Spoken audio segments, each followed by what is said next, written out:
hello viewers की खबर सकलोरे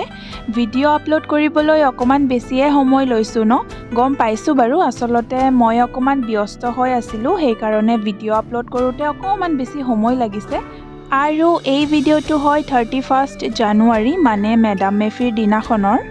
আৰু প্ৰায় 2-3 বছৰ মানৰ পাছত আজি আকৌ মই মেডাম মেফিলৈ গৈ আছো আৰু ইয়াত ৰৈ থকা জিমানবোৰ গাড়ীয়ে দেখিছে সেই গুটেবোৰ বেছিভাগেই মেডাম মেফিলৈ আহিছে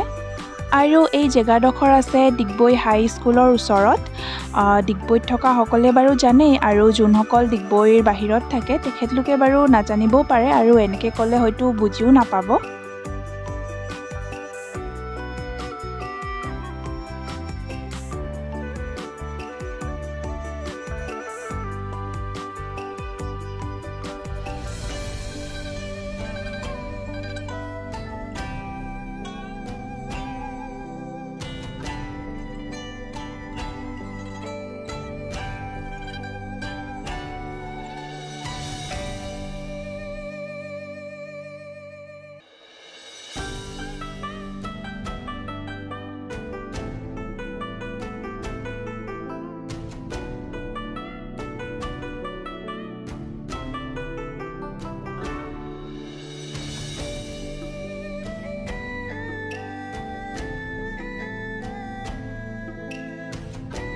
আৰু এয়া দেখিছে পাই গলোহি এতিয়া আপোনালোকক অকমান ভিতৰৰ পিনেও দেখুৱাই দিওঁ